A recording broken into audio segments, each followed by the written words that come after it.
Admiral Jake Morrison floated in the observation deck of the Orbital Defense Station New Horizon, watching Earth slowly turn below him. The blue marble looked peaceful from this distance, with white clouds swirling over the continents. He had been stationed here for 3 years, and most days were routine.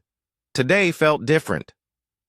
"Admiral, you need to see this," called Lisa Grant from the communications station. Her voice carried an edge that made Jake push off from the viewing window and drift over to her console. Lisa's fingers danced across the holographic display, bringing up readings from the Deep Space Monitoring Array. "I'm picking up massive energy signatures near Jupiter. The patterns don't match anything in our database." Jake studied the data streaming across the screen. The energy readings were enormous, far beyond anything humans had ever created. "Could it be a solar flare or some kind of cosmic event?" "No, sir," Lisa replied, her face pale. "These signatures are artificial, and they're moving toward us." The main display flickered, then resolved into a view of space near Jupiter. At first, Jake saw nothing unusual. Then the darkness seemed to ripple, like water disturbed by a stone. Brilliant flashes of light erupted across a vast area of space, and when the light faded, they were there. Ships. Hundreds of them. Each vessel was a work of art, carved from what looked like living crystal. They pulsed with internal light that shifted through colors Jake had no names for. The smallest ships were the size of skyscrapers, while the largest stretched for miles. They moved in perfect formation, their crystalline hulls catching and reflecting starlight. "Count them," Jake ordered, though his voice barely rose above a whisper. Lisa's hands shook as she worked. 512 vessels confirmed. "Sir, possibly more behind the main formation." Captain Ryan Bell's voice crackled over the emergency channel from Earth Defense Command. "New Horizon, are you seeing this? Please tell me our sensors are malfunctioning." Jake activated his transmitter. "Negative Earth defense. We have visual confirmation of an alien fleet in the outer system. They just appeared near Jupiter." For a moment, there was only static. Then Ryan's voice returned, tight with controlled panic. "Copy that, New Horizon. We're tracking them here, too. Stand by for orders." The alien ships began to move, their formation shifting like a flock of birds. They accelerated smoothly without any visible engines or propulsion systems. The way they moved was beautiful and terrifying at the same time. Then the transmission began. The main screen filled with static, then cleared to show a face that was almost human but not quite. The being had pale blue skin and eyes that were too large, too bright. Its features were sharp and angular, like someone had carved them from ice. When it spoke, its voice was deep and resonant, carrying harmonics that made Jake's bones vibrate. "Primitive beings of the third planet," the alien said, its words somehow translating perfectly into English. "I am Emperor Vextar of the Zephyrian Empire. Your small world now falls under Imperial jurisdiction." Jake exchanged glances with Lisa. Her face had gone completely white. The Emperor continued speaking, his expression never changing. "We have conquered 47 star systems using the protocols you are about to experience. You will surrender all military assets and submit to Imperial rule within 1 rotation of your planet. Resistance will result in the complete sterilization of your world." The transmission showed views of the alien fleet, emphasizing their massive size and obvious technological superiority. The crystalline ships pulsed with power that made human technology look like stone tools by comparison. "Your primitive rockets and chemical weapons cannot harm our vessels," Vextar explained. Your nuclear devices are toys compared to our dimensional weaponry. You have one rotation to decide. Choose wisely." The transmission ended, leaving the observation deck in silence. Lisa finally spoke. "Admiral, what do we do?" Jake stared at the alien fleet on the display. The ships had already covered a significant portion of the distance between Jupiter and Earth. At their current speed, they would reach Earth orbit in less than 18 hours. "Get me Director Paul Young at Advanced Defense Research," Jake ordered, "and patch me through to General Kate Sullivan if you can find her." Lisa worked her console while Jake continued watching the alien ships. There was something about their formation that bothered him, though he couldn't put his finger on what. "Admiral," Lisa said, "I have Dr. Amy Carter from Advanced Defense on the line. Director Young is in a meeting, but Dr. Carter says it's urgent, that she speak with you." Amy's voice came through clearly, and Jake was surprised by how calm she sounded. "Admiral Morrison, we've been monitoring the situation. Can you send us all the sensor data you've collected on those ships?" "Of course, but Dr. Carter, I hope you understand the gravity of the situation.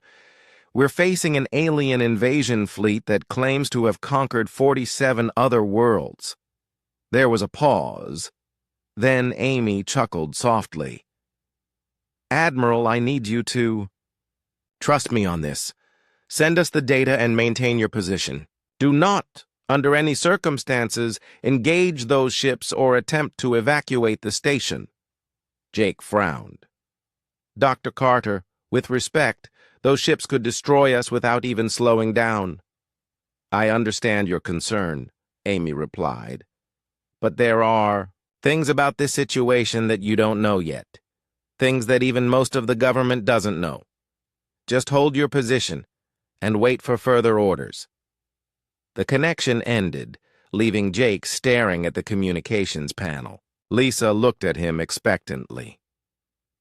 "Sir, should we begin evacuation procedures?" Jake looked out at the alien fleet again.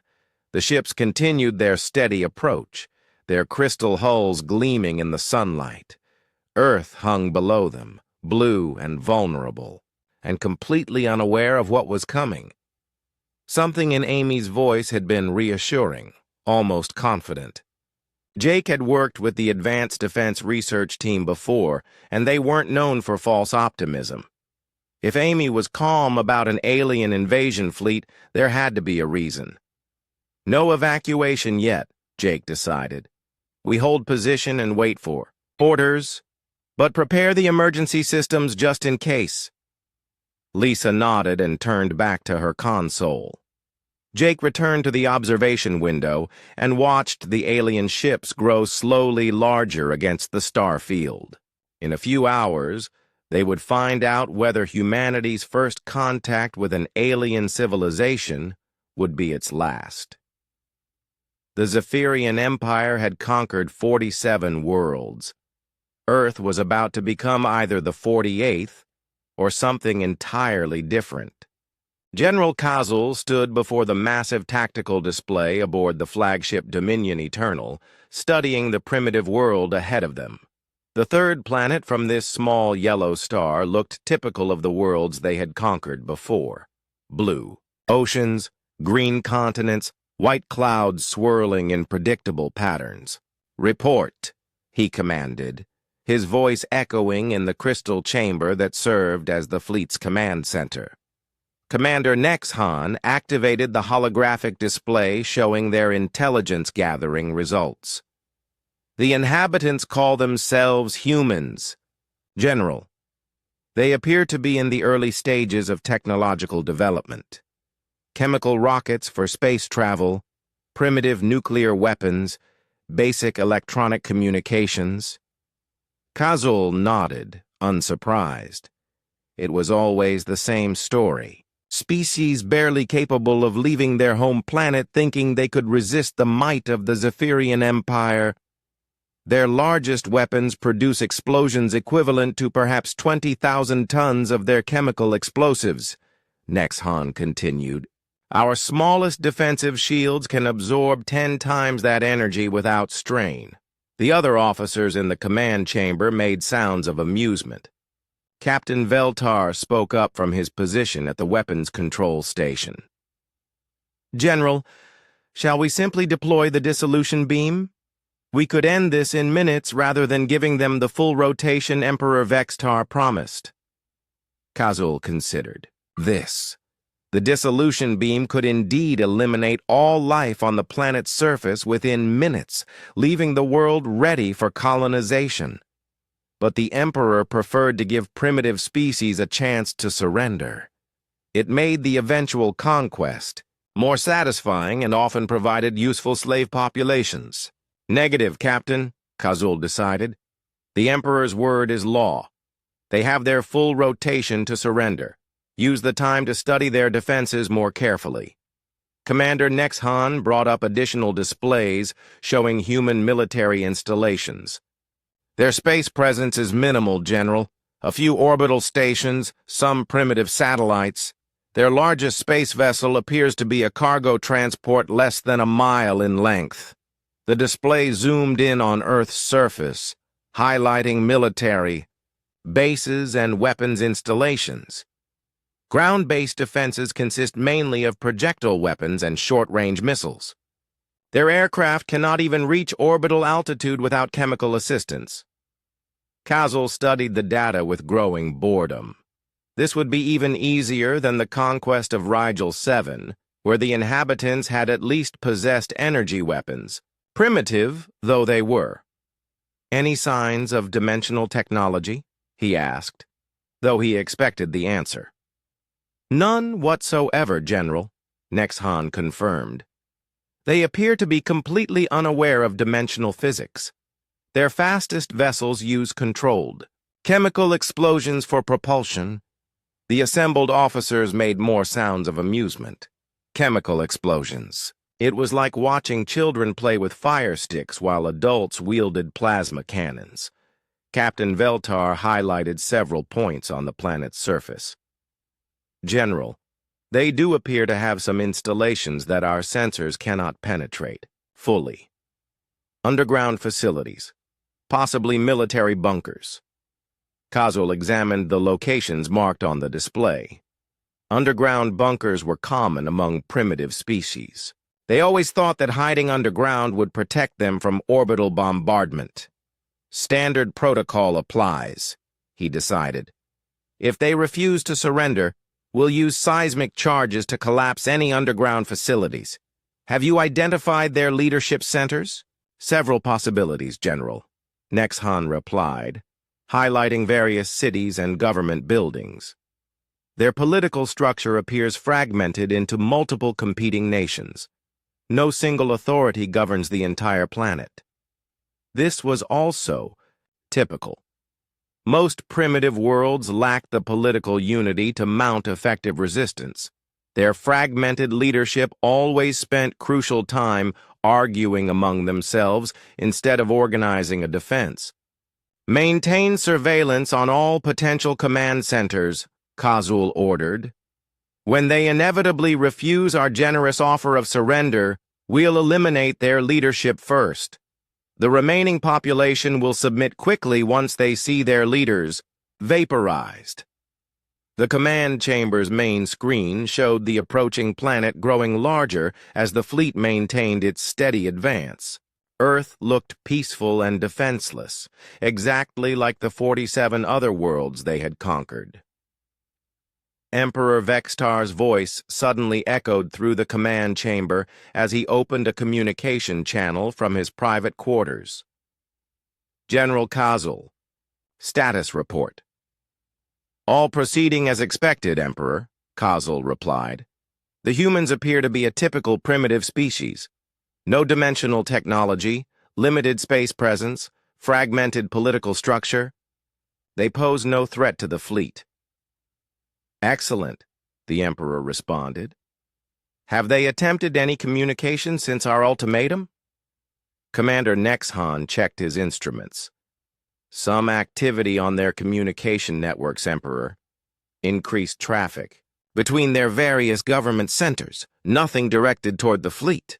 They're probably debating whether to surrender, Captain Veltar suggested. Most species spend their final hours arguing instead of acting. Emperor Vextar made a sound that might have been laughter. Indeed. Continue monitoring their communications. I'm curious to see how long it takes them to realize the futility of resistance. The communication ended, leaving the command chamber quiet, except for the subtle harmonics of the ship's dimensional engines. Kazul returned his attention to the tactical display, noting their steady progress toward the primitive world. In 12 hours, they would reach optimal bombardment position. The humans would have spent those 12 hours in panic and confusion, their primitive leaders arguing about response options that didn't exist. By the time the deadline expired, they would be psychologically defeated before the first shot was fired. General, Nexhan said, I'm detecting some unusual energy readings from the planet's orbital space. Kazul looked at the new data appearing on the display. Define unusual, Commander. Small energy spikes from several of their orbital installations. Probably just their primitive power systems fluctuating under stress. Their technology appears too crude for proper regulation. The general nodded. Primitive power systems often became unstable when their operators were under pressure. It was another sign that the humans were panicking appropriately. Continue monitoring, he ordered. Note any changes in their military deployment patterns. The hours passed quietly as the fleet continued its approach. The humans made no attempt to communicate with them, which was slightly unusual, but not unprecedented. Some species preferred to maintain defiant silence until the very end. Captain Veltar reported periodic updates on human military activity. Some increased activity at their underground facilities, General, probably moving their leadership to bunkers. Let them hide, Kazul replied. Underground bunkers just make the cleanup easier after bombardment. As the deadline approached, the general felt the familiar satisfaction of another easy conquest. The humans had shown no signs of advanced technology, no unexpected defensive capabilities, no alliance with other spacefaring species. They were alone, primitive, and doomed. In a few more hours, Earth would become the 48th world to fall, under Zephyrian rule. The Emperor would be pleased, the fleet would add another victory to their record, and the galaxy would remember once again why the Zephyrian Empire was feared across all known space. It would be just like all the others. Deep beneath the Colorado Mountains, General Kate Sullivan walked through corridors that officially didn't exist. The Blackstone facility had been built in absolute secrecy over the past 15 years, its construction hidden even from most government officials. Only a select few knew what lay buried beneath tons of granite and steel. General, the quantum field generators are at full power, reported engineer Marcus Webb as they entered the main control room. The chamber stretched for hundreds of yards, filled with equipment that looked decades ahead of anything the public had ever seen. Kate nodded, studying the massive displays that showed energy readings from across the solar system. How long until all anchor points are active? 3 hours, ma'am, Marcus replied. The installations on Luna and Mars came online 20 minutes ago. We're just waiting for the deep space platforms to finish their charging cycles. Dr. Susan? Kim looked up from her workstation, where streams of incomprehensible data flowed across multiple screens. General, the dimensional calculations are holding steady. When we activate the field network, it will create a gravitational web that should trap anything using exotic matter propulsion. Kate allowed herself a small smile. They had been working toward this moment for 30 years, ever since the first contact incident that the world never learned about. A single Zephyrian scout ship had crashed in the Pacific in 2045, its pilot barely alive when human recovery teams reached the wreckage. That pilot, dying from injuries sustained in the crash, had shared crucial information before succumbing to his wounds. The Zephyrian Empire was vast, ruthless, and would eventually find Earth. Their technology was based on exotic matter manipulation and dimensional physics that humanity was only beginning to understand. But the pilot had also revealed something else. The Zephyrians' greatest strength was also their greatest weakness. Their ships were all connected through a shared dimensional field network that allowed instantaneous communication across vast distances. If that network could be disrupted in the right way, at the right frequency, the effects would cascade through every connected ship. Commander Luke Porter entered the control room carrying a tablet loaded with status reports. General, all hidden. Installations are reporting ready status. The weapon platforms disguised as communication satellites are armed and targeted. The lunar mining stations have their real purpose exposed and weapons charged. Kate took the tablet and reviewed the reports. Project Deep Strike had taken decades to implement. Hidden installations throughout the solar system, disguised as routine. Civilian facilities, each one containing humanity's real defensive technology. Mining stations that were actually weapon platforms. Communication satellites that were sensor arrays, research stations that housed dimensional physics laboratories. What, about the surface installations? She asked. All defensive positions are manned and ready, Luke replied, though most of the personnel still think this is just an advanced training exercise. That was necessary. The fewer people who knew the truth, the better. Most of Earth's population, including most of the military, believed they were facing their first alien contact. They had no idea that humanity had been preparing for this specific threat for 3 decades. Dr. Amy Carter's voice crackled over the secure communication system from her laboratory in Nevada. General Sullivan, I'm reading the alien fleet's approach vector. They're following exactly the same pattern the scout ship described in their standard invasion protocols. Excellent, Kate replied. That means they haven't learned anything new since our first contact. They're still using the same tactics that worked on 47 other worlds. Marcus pulled up a schematic of the Zephyrian fleet on the main display. General, based on the energy signatures we're detecting, their ships are more advanced than the scout vessel we captured. But they're still using the same basic dimensional field technology.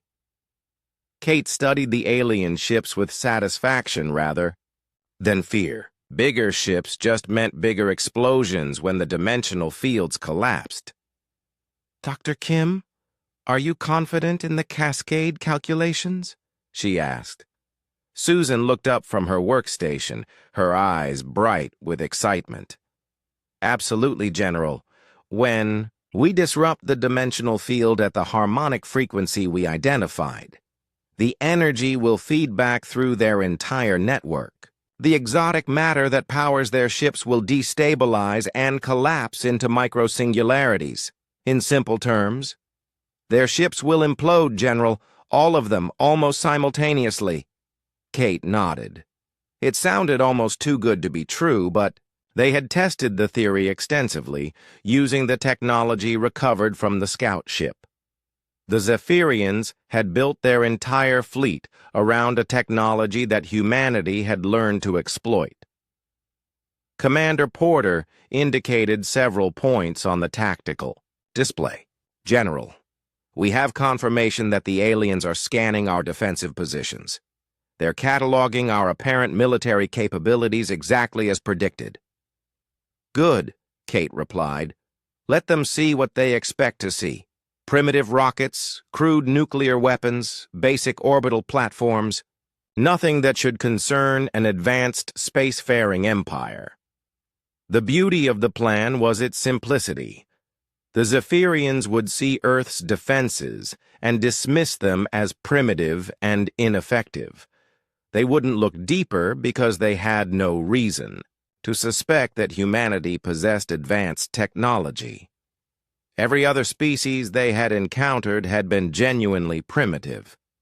Dr. Carter's voice came through the communications again. "General, I'm detecting increased activity in the alien fleet's dimensional field network. They're probably preparing for final approach and bombardment positions." "Time until they reach optimal position for our trap?" Kate asked. Marcus checked his calculations. 11 hours, 17 minutes, General. The fleet needs to be within. The inner system for the anchor points to establish a complete gravitational web. Kate walked to the observation window that looked out over the main control floor. Hundreds of technicians worked at stations throughout the vast chamber, each one a specialist in technology that officially didn't exist. Many of them had spent their entire careers preparing for this single moment. Dr. Kim, begin final preparations. "For quantum field activation," she ordered. "Commander Porter, signal all hidden installations to assume battle stations but maintain their civilian disguises until the last possible moment." "Yes, ma'am," both officers replied simultaneously. Kate returned to the main display showing the approaching alien fleet. The crystalline ships looked magnificent and terrifying as they advanced through space, their exotic energies painting beautiful patterns against the star field. In a few hours, they would discover that sometimes the most dangerous predator was the one that looked like prey. "General," Marcus said quietly, "do you think the plan will really work? I mean, we've run simulations, but we've never tested it against a full fleet." Kate considered the question seriously. They were betting the entire human species on theories developed from a single crashed alien ship and 30 years of secret research. If they were wrong, if the Zephyrians had improved their technology or had defenses they didn't know about, Earth would be destroyed. "Marcus," she replied, 30 years ago, a dying alien pilot gave us a gift. He showed us exactly how to defeat his own people, probably without realizing it. We've spent 3 decades preparing for this moment. Either our preparations were sufficient, or humanity ends today." She looked around the control room at the faces of the people who had dedicated their lives to this project. "But I'd rather bet on human ingenuity and preparation than alien overconfidence, wouldn't you?" Marcus smiled and returned to his instruments. "Yes, ma'am, I definitely would." Captain Troy Martinez gripped the command chair of the UES Defiance as his small fleet approached the massive alien formation. Around him, the bridge crew worked with calm efficiency that would have surprised anyone who knew they were about to. Engage ships that dwarfed their own vessels by a factor of 1,000. "Captain, we're receiving multiple target locks from the alien fleet," reported Lieutenant Dan Foster from the tactical station. "They're tracking all 12 of our ships." Troy nodded, studying the tactical display that showed his small flotilla of human vessels approaching the crystalline giants. To outside observers, it looked like a suicidal charge by desperate defenders. In reality, it was the opening move in a carefully orchestrated plan. "Maintain course and speed," Troy ordered. "Remember, we need to look convincing." The UES Defiance and her sister ships were indeed real military vessels, armed with humanity's conventional weapons. But their true purpose today wasn't to fight the aliens. It was to reinforce the enemy's belief that humans possessed only primitive technology. Commander Sarah Walsh spoke from the communications station. "Captain, General Sullivan sends her regards and reminds us that timing is critical. We need to hold their attention for exactly 17 minutes. 17 minutes. long enough for the hidden quantum anchor points throughout the solar system to finish their final charging sequence, long enough for the trap to be set completely, and unfortunately, long enough for Troy's ships to be destroyed by alien weapons. All ships! This is Captain Martinez, Troy announced over the fleet communication channel. Remember why we're here. Every second we keep their attention focused on us is another second for the real defenders to prepare. Make it count. The responses came back from 11 other captains, each one commanding a ship full of volunteers who knew they probably wouldn't survive the next 20 minutes. But they also knew their sacrifice would save billions of lives and possibly the entire human species. "Captain," called Ensign Pete Collins from the sensor station, "the aliens are launching some kind of energy projectiles. Impact in 30 seconds. Troy watched the tactical display as brilliant points of light streaked from the alien fleet toward his ships.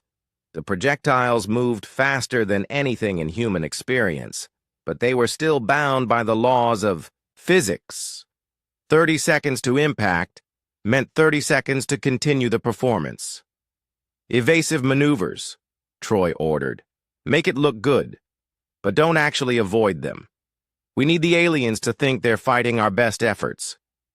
The human ships scattered in formation, their fusion drives flaring as they attempted to dodge the incoming alien fire.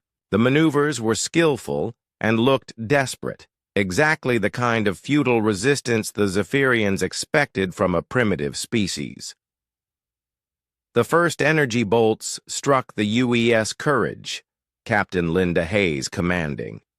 The ship's armor, advanced, by human standards but primitive compared to alien technology, vaporized instantly. The Courage disappeared in a brilliant flash that lit up the surrounding space. "Courage is gone," reported Lieutenant Foster, his voice steady despite having just watched a ship full of friends die. "No survivors detected."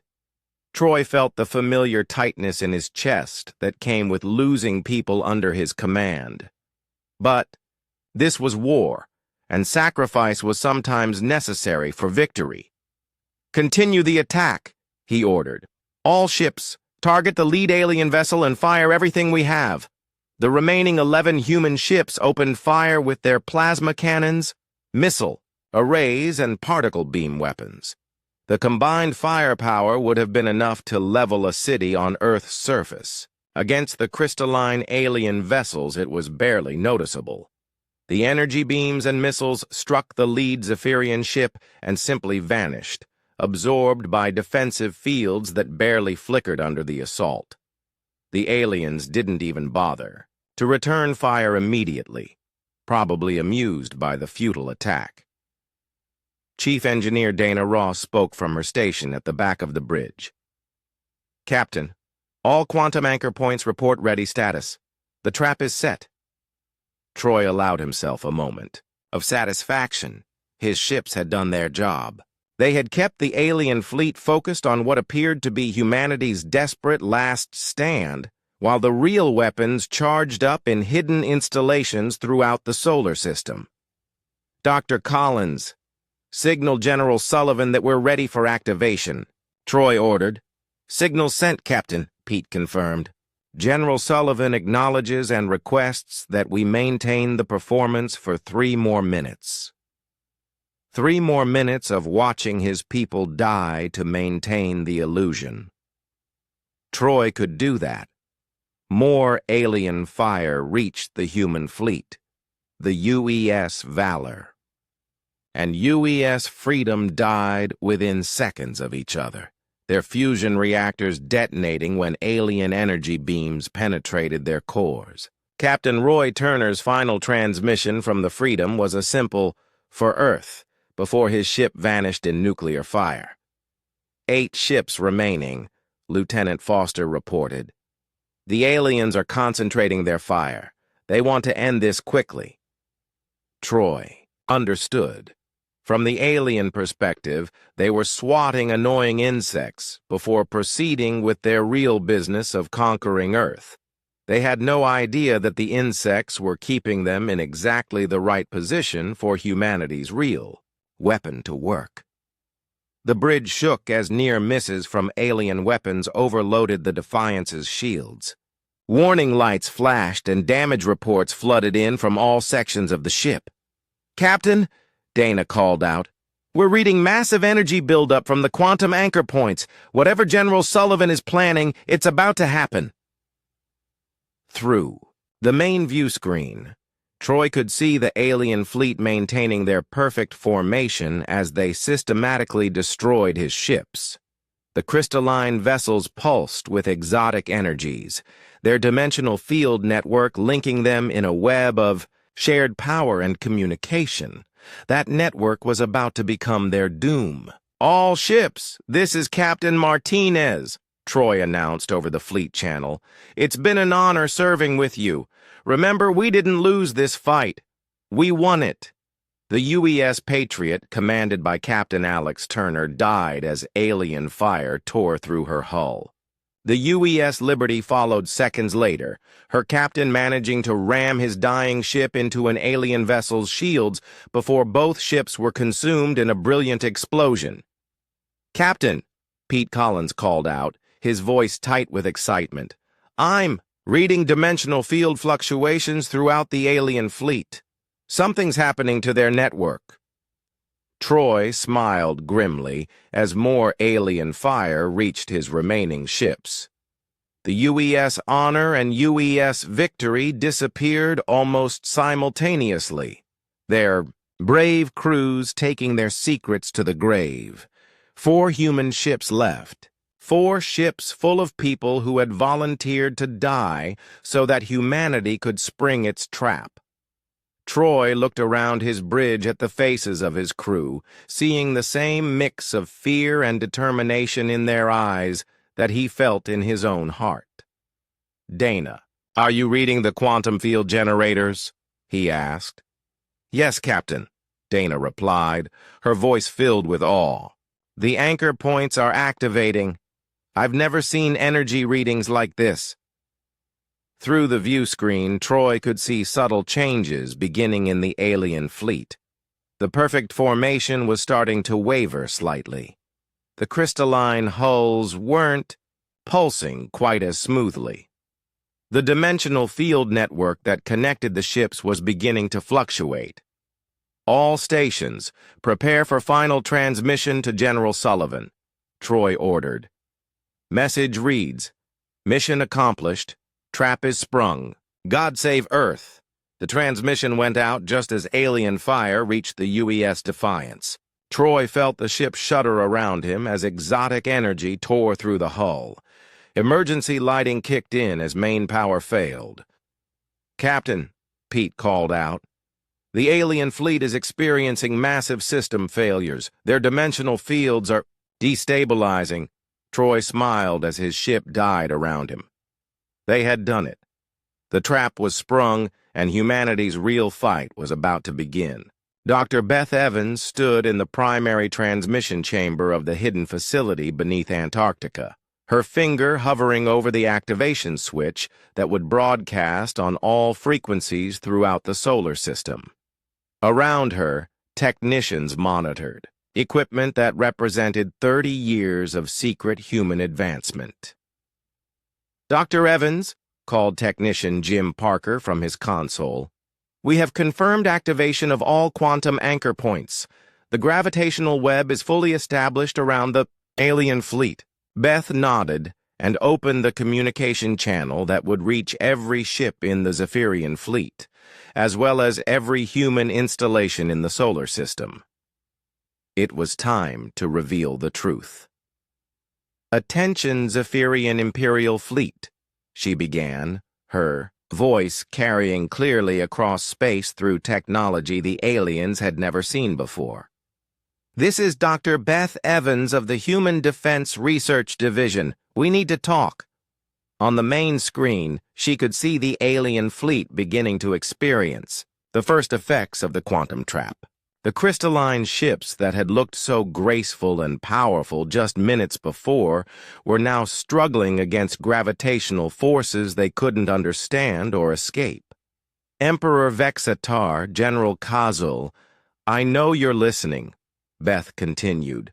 Your invasion fleet is currently trapped in a quantum gravitational web of our own design. Your ships cannot escape, and your dimensional field network is about to experience catastrophic failure. Admiral Carl Brooks activated his own transmitter from the command ship hidden behind Earth's moon. Zephyrian Fleet, this is Admiral Brooks of the Human Space Defense Force. You are witnessing the true extent of human technology. What you observed during your approach to our system was a carefully maintained illusion. Through the communication channel, they could hear alien voices speaking in their own language, filled with confusion and growing panic. The translation systems built from captured Zephyrian technology converted their words into English. Impossible, came General Kazul's voice. These primitives have no dimensional technology. Our sensors confirmed this, Captain Nina Ford spoke, from her position aboard the hidden battle station New Gibraltar. General Kazul, your sensors told you exactly what we wanted them to tell you. We've been studying your technology for 30 years, ever since one of your scout ships crashed on our world. The revelation sent a wave of shocked silence through the alien fleet's communication channels. Beth could imagine the confusion and disbelief on their command ships as they tried to process what they were hearing. In 2045, Beth explained, a lone Zephyrian scout ship suffered a malfunction and crashed in Earth's Pacific Ocean. The pilot survived long enough to share valuable information about your empire, your technology, and your standard invasion protocols. She activated a display that showed the wreckage of the scout ship being recovered by human vessels. That pilot told us about your dimensional field networks, your exotic matter power sources, and most importantly, the cascade vulnerability that exists in all connected Zephyrian vessels. Dr. Andrew Martinez joined the transmission from his laboratory in the Swiss Alps. What you're experiencing now is a quantum resonance cascade, deliberately induced at the harmonic frequency that destabilizes exotic matter. Every ship in your fleet is connected through the same dimensional network, which means the effect will propagate through your entire formation. Emperor Vextar's voice finally came through the communication channel, and for the first time, it carried notes of fear. You cannot have developed such technology in only 30 years. You were using chemical rockets when we began our approach.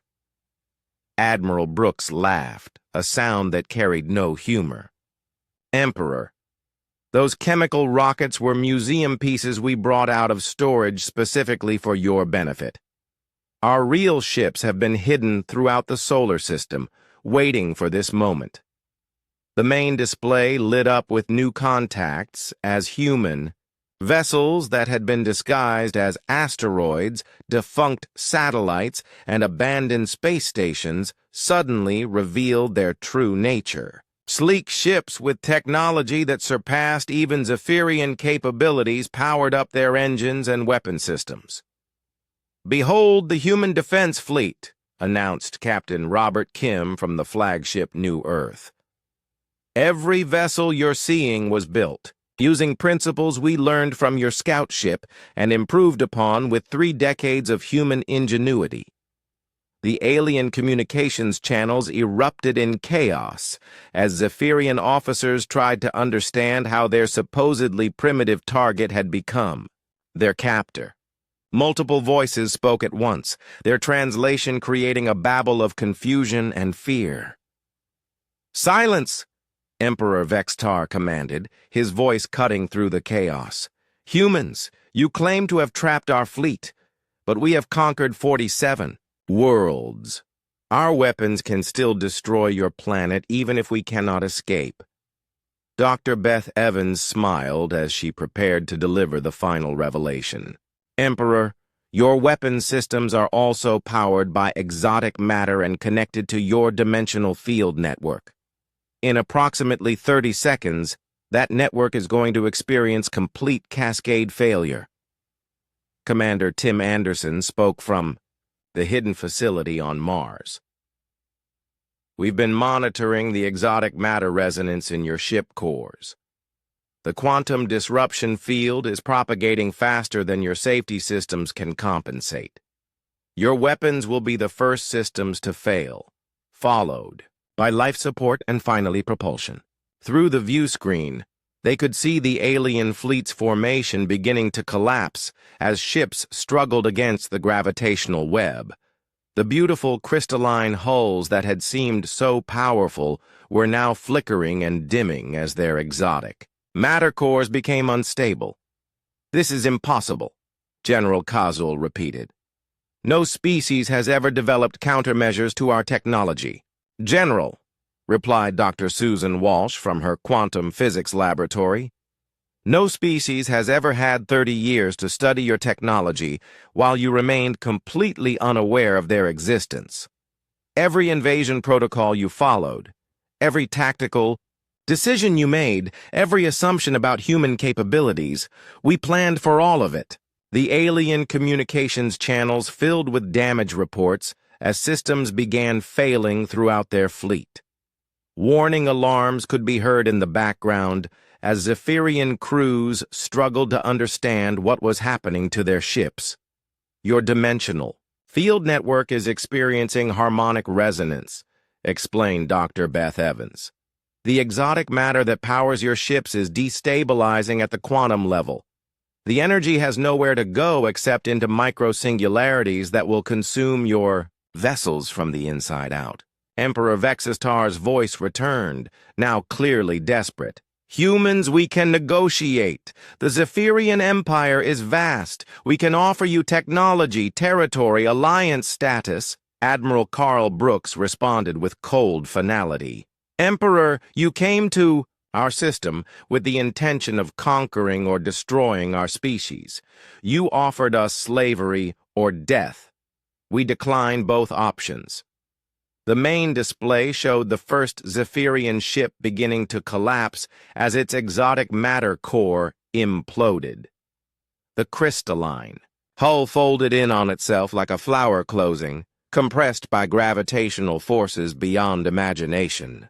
"Goodbye, Zephyrian Empire," Beth said into the communication channel. "We hope the galaxy learns from your mistake." The cascade was beginning, and there was no stopping it now. 47 worlds had fallen to Zephyrian conquest, but Earth would not be the 48th. Instead, it would be the place where the Empire finally met its match in a species that had learned patience, preparation, and the art of appearing weaker than they truly were.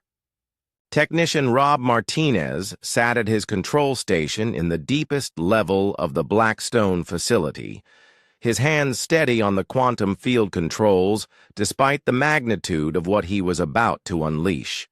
Around him, dozens of other technicians monitored the alien fleet's deteriorating condition as the gravitational web tightened its grip. "All stations report ready," announced Dr. Claire Thompson from the Central Command platform. "Quantum cascade initiation in 10 seconds. Rob watched the countdown timer on his screen while simultaneously monitoring the exotic matter readings from the Zephyrian fleet. The alien ships were already experiencing severe system failures as their dimensional field network destabilized. What came next would finish them completely. 5 seconds, Dr. Thompson called out. 4, 3, 2, 1. Execute quantum cascade. Rob pressed the activation key that sent the cascade signal through every quantum anchor point in the solar system. The effect was immediate and devastating. The first ship to suffer complete cascade failure was a Zephyrian cruiser on the fleet's outer edge. Its crystalline hull began to glow with internal light that quickly became too bright to look at directly. The exotic matter core that powered the vessel collapsed into a micro-singularity, creating a gravitational field so intense that the ship's own structure was pulled inward faster than light could escape. Cascade propagation confirmed, reported technician Jenny Walsh from her monitoring station. The quantum disruption is spreading through their network exactly as predicted. The destruction spread from ship to ship like a wave of annihilation. Each vessel's exotic matter core destabilized and collapsed, creating miniature black holes that consumed the ships from within. The beautiful crystalline structures that had seemed so threatening just moments before folded and compressed until they simply ceased to exist. Time from initiation to first ship destruction, 4.7 seconds. Called out technician Mike Foster, recording the data for future analysis. Network propagation rate exceeds our most optimistic projections. Rob watched in fascination as the quantum cascade moved through the alien fleet faster than their safety systems could respond. The Zephyrians had built their ships to share power and information through the dimensional field network, never imagining that same network could become the pathway for their own destruction. Second wave of failures beginning, announced Dr. Thompson. 17 ships down, cascade continuing to spread. Through the facility's main display, they could see the alien fleet dissolving like sugar in water. Ships that had taken decades to build and represented the pinnacle of Zephyrian technology were being reduced to nothing in seconds. The cascade effect was so fast that many ships simply vanished before their crews could even send distress signals. "Rob, I need you to monitor the cascade frequency," instructed Dr. Thompson. "Make sure it doesn't exceed safe parameters. We don't want the effect to spread beyond the alien fleet." Rob adjusted his controls carefully. The quantum cascade was like a precisely tuned weapon that could destroy exotic matter at specific resonance frequencies. Too low, and the alien ships might survive. Too high, and the effect might damage human equipment that used similar principles. "Frequency holding at optimal levels," Rob reported. "No danger of cascade propagation to our own systems." The main display showed the Emperor's flagship, Dominion Eternal, struggling against the cascade as its massive size bought it a few extra seconds of existence. But even the largest and most advanced ship in the Zephyrian fleet couldn't resist the fundamental forces that were tearing it apart at the quantum level. "Emperor Vexitar's ship is attempting emergency dimensional jump," reported technician Carol Green from the tracking station. "Their engines are charging for escape." Dr. Thompson shook her head. "The gravitational web prevents dimensional travel. They're trapped in normal space with failing exotic matter cores. The engines will just accelerate their destruction. Indeed, the Dominion Eternal's attempt to activate its dimensional drive only fed more energy into the cascade effect. The ship's crystalline hull began to crack and fragment as internal gravitational stresses exceeded the structural limits of even Zephyrian materials. "Total fleet destruction in progress," Rob announced, amazed by the thoroughness of the effect. 496 ships destroyed, 16 ships remaining, all showing critical system failures. The cascade was like watching a carefully orchestrated symphony of destruction. Each ship failed in exactly the same way, at exactly the same quantum frequency as the exotic matter that powered their technology turned against them. 30 years of human preparation had created a weapon so precise that it could destroy an entire fleet without touching a single human installation. "Final wave initiating," called Dr. Thompson. "Emperor's flagship experiencing core collapse." Rob watched as the Dominion Eternal, the pride of the Zephyrian Empire, folded in on itself like a closing flower. The massive ship that had led the Conquest of 47 worlds compressed into a point of infinite density before winking out of existence entirely. Time from cascade initiation to complete fleet destruction, announced technician Mike Foster. 47 seconds total. The number was fitting. 47 seconds to destroy the fleet that had conquered 47 worlds. Rob suspected someone had planned that symmetry deliberately. All alien vessels destroyed, reported Dr. Thompson to the facility's communication network. Quantum cascade effect complete. No survivors detected in the primary fleet. Rob leaned back in his chair, feeling the tension drain from his body as he realized what they had accomplished. An entire invasion fleet, the most powerful military force in known space, had been eliminated in less than a minute by a weapon the aliens never knew existed. Rob, I need you to begin shutdown procedures for the quantum anchor points, instructed Dr. Thompson. We don't want to leave that much gravitational distortion active in our solar system. Rob began the careful process of powering down the quantum field generators while maintaining enough stability to avoid dangerous gravitational waves. The anchor points had served their purpose perfectly, creating a trap that no Zephyrian ship could escape. Dr. Thompson, called technician Jenny Walsh, I'm detecting some energy signatures from the outer system. Looks like escape pods or small craft that were outside the main fleet formation when the cascade activated. How many survivors? Dr. Thompson asked. Preliminary scan shows approximately 23 small craft, probably escape pods launched when the cascade began. They're too small to have been connected to the main dimensional network. Rob nodded.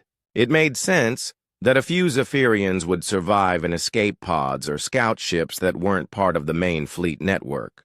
Those survivors would be valuable for intelligence purposes, assuming they could be captured safely. Signal the recovery. Teams, Dr. Thompson ordered.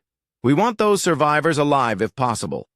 They might have useful information about other Zephyrian fleets or the extent of their empire. Rob finished the shutdown sequence and turned to look at the main display, which now showed empty space where the alien fleet had been just minutes before. A few scattered debris fields marked the locations where ships had been destroyed, but even those were small. The cascade effect had been so complete that most of the alien vessels had simply ceased to exist at the atomic level. Technician Martinez, Dr. Thompson said, you've just participated in the most decisive military victory in human history. How does it feel? Rob considered the question seriously. They had just destroyed an entire civilization's fleet in less than a minute. Thousands of alien beings had died, even if they had come to Earth with conquest and genocide in mind. It feels like justice, he finally replied. They came here to destroy us. Instead, they gave us exactly what we needed to destroy them. Dr. Thompson nodded approvingly. Remember this moment, Rob. 47 seconds that changed the balance of power in the galaxy forever. Captain Andy Green guided his recovery ship through the debris field where the Zephyrian fleet had been destroyed just 6 hours earlier. The space around him was eerily quiet, with only scattered fragments of crystalline hull material marking the locations where massive warships had once existed.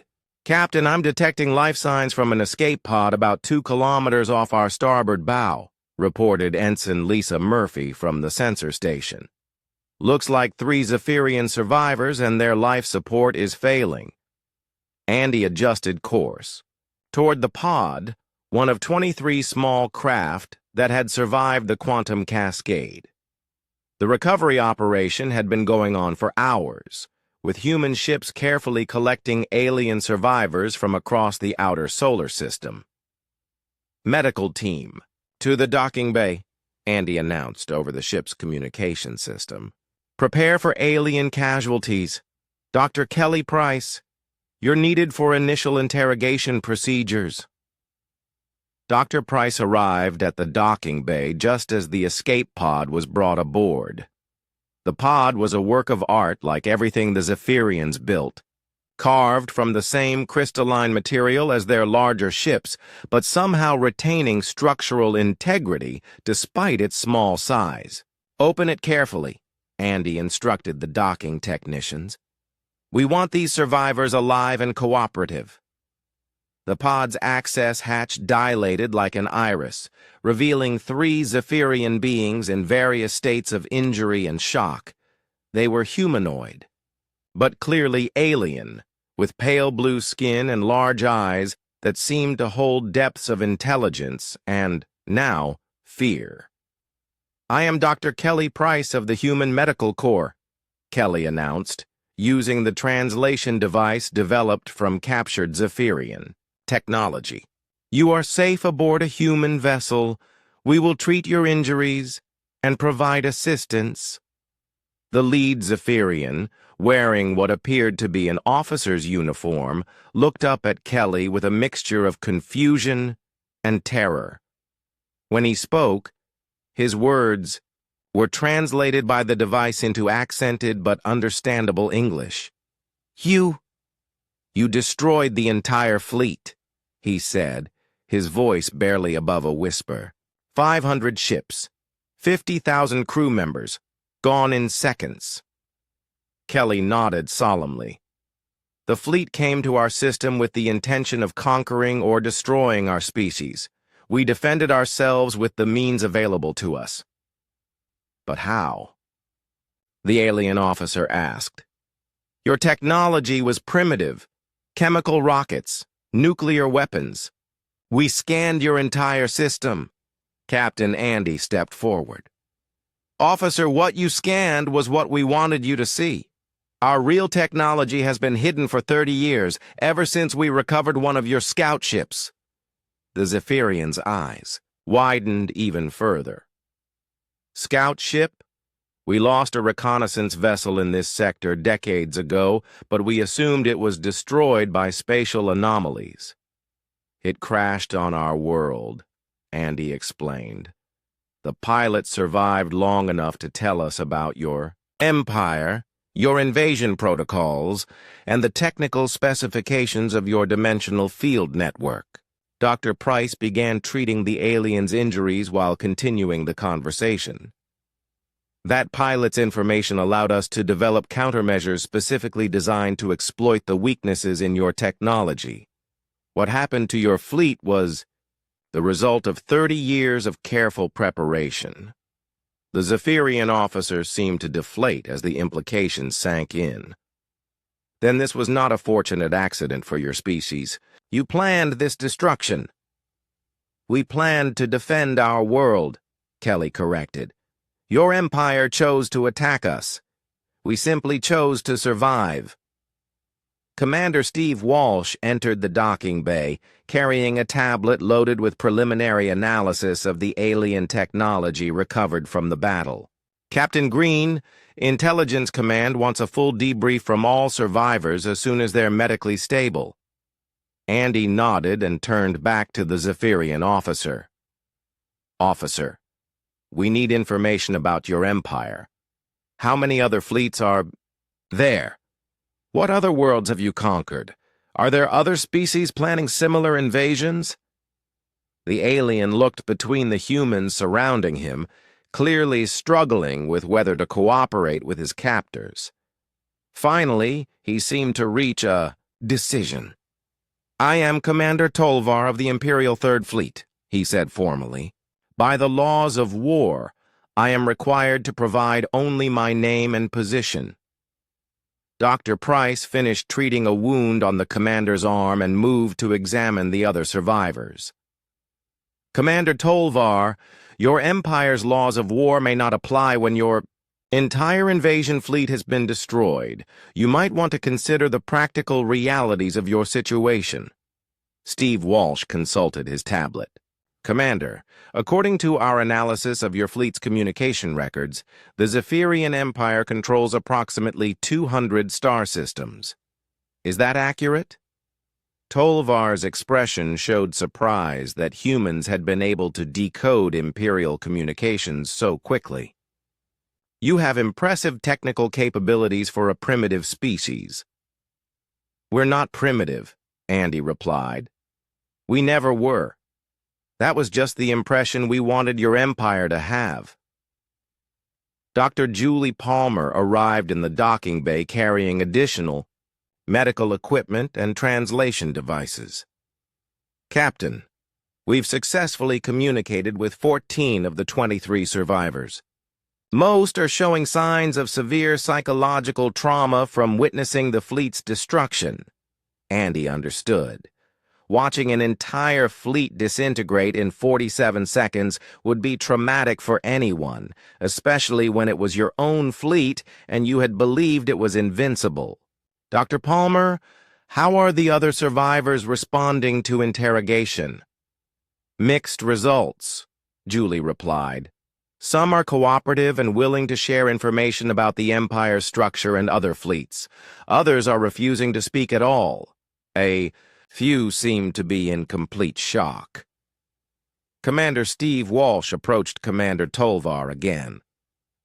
Commander, we know from your fleet's records that there are at least 6 other major Zephyrian fleets operating in this region of the galaxy. We need to know their current locations and planned activities. Tolvar considered this request carefully. If I provide this information, what assurance do I have that my people will be treated with respect? Andy stepped forward. Commander, despite what your empire intended for our species, we don't believe in genocide or slavery. Your survivors will be treated according to the highest standards of civilized conduct. But we need to know if other fleets are planning attacks on human space or other innocent species.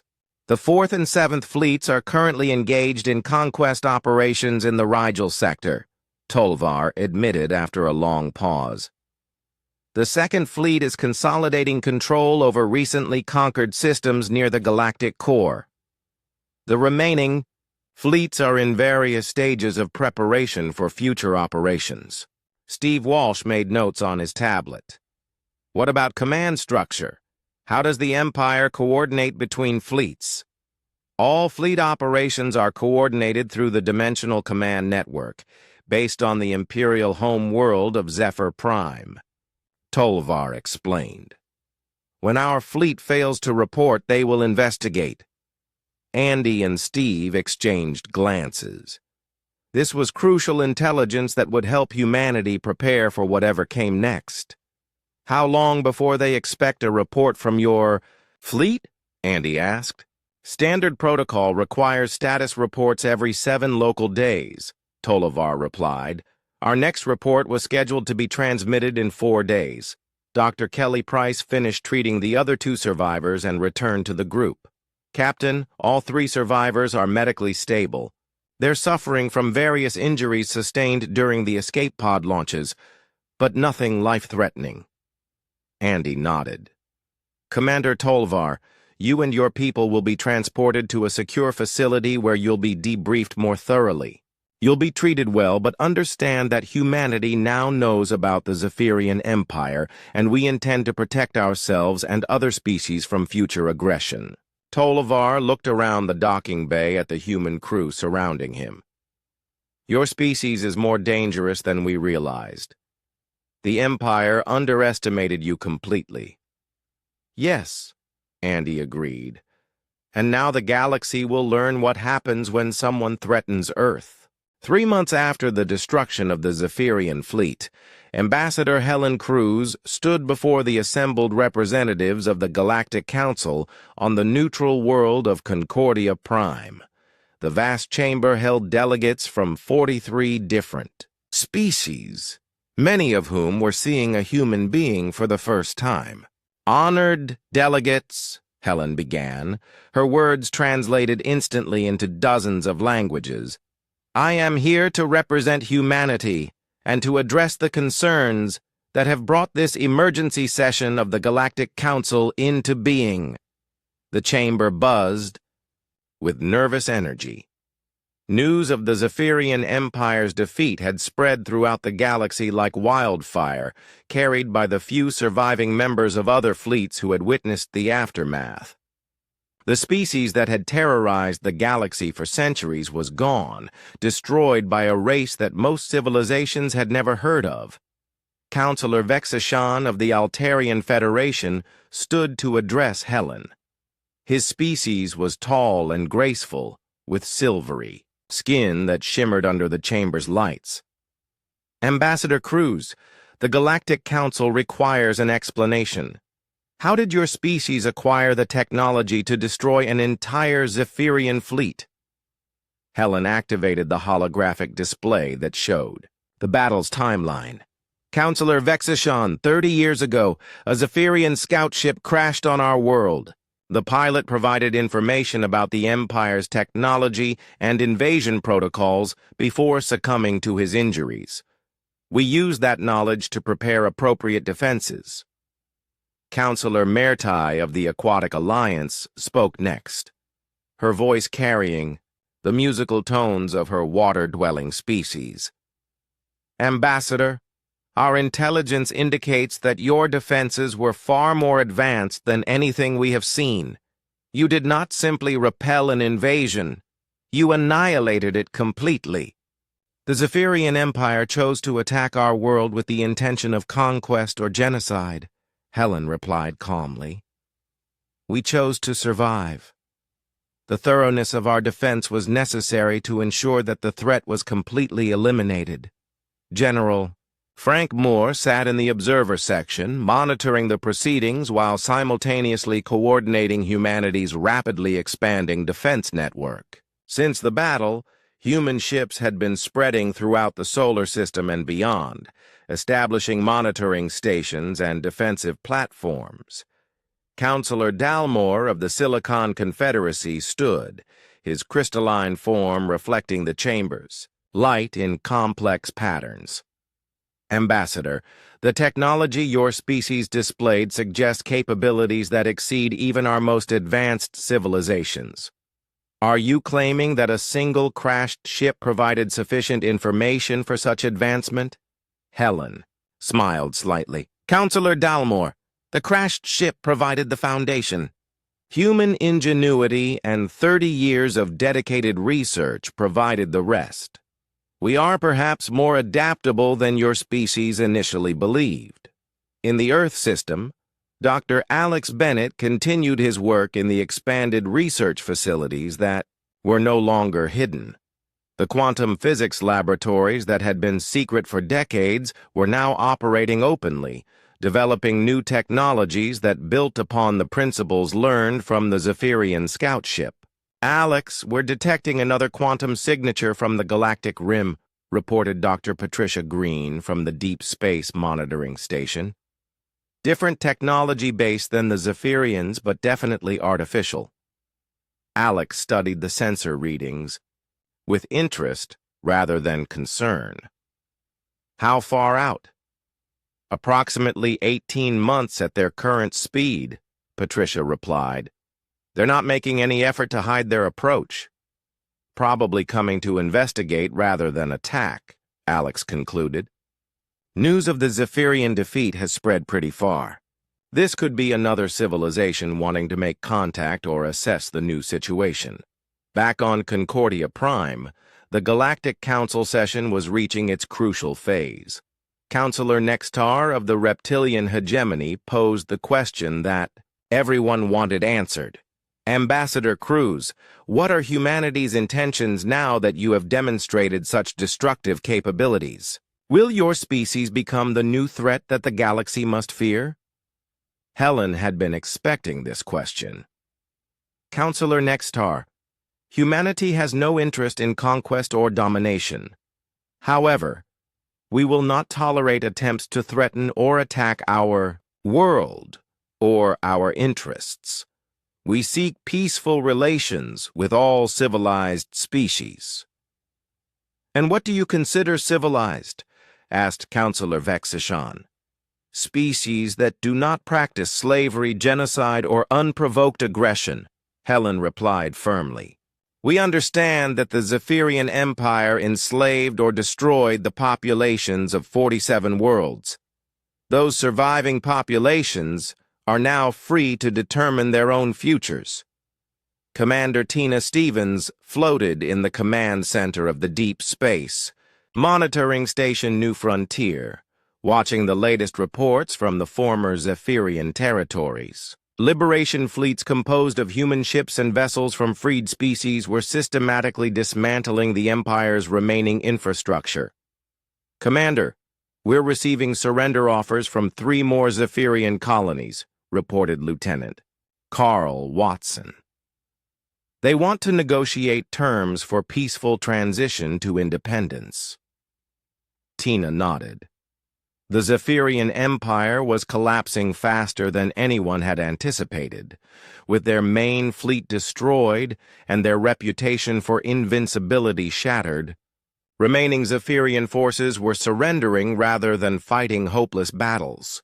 Accept their surrender and coordinate with the Liberation Fleet in that sector, Tina ordered. Standard terms: no reprisals against populations, full disclosure of military assets, and cooperation with transition to local self-government. Dr.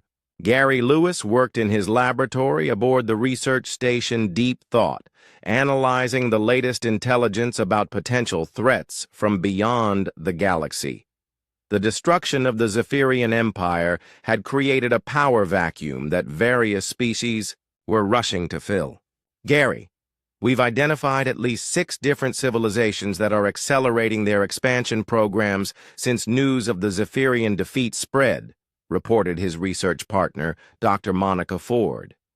Most seem to be trying to claim former Empire territory. Gary studied the galactic map showing the movements of various fleets and expansion efforts. Any signs of coordinated action against human space? Not yet, Monica replied. Most species seem more interested in grabbing territory than challenging us directly. Word has gotten around about what happened to the last fleet that tried to invade Earth. Back on Concordia Prime, Ambassador Helen Cruz was concluding her address to the Galactic Council. Honored delegates, humanity offers partnership to those who seek peace and cooperation. We will defend ourselves and our allies against any threat, but we do not seek to impose our will on others. Councillor Dalmore spoke for the assembled delegates. Ambassador Cruz, the Galactic Council acknowledges humanity as a major power and extends an invitation for formal membership. We hope that your species will use its capabilities responsibly. Helen accepted the formal invitation, knowing that it represented a fundamental shift in galactic politics. Humanity had gone from an unknown species to a major power in less than 4 months. As the session concluded, Helen received a priority message from Earth. Dr. Lewis had detected new signals from the galactic rim, indicating that word of humanity's victory was spreading even beyond the known galaxy. Admiral Morrison sends his compliments, the message read, and reports that we're detecting at least 12 different civilizations approaching our galaxy from various directions. Some appear hostile, others seem curious. All want to investigate. The species that destroyed the Zephyrian Empire. Helen smiled as she prepared to return to Earth. Humanity had wanted to remain hidden and safe. Instead, they had become the most famous species in the galaxy.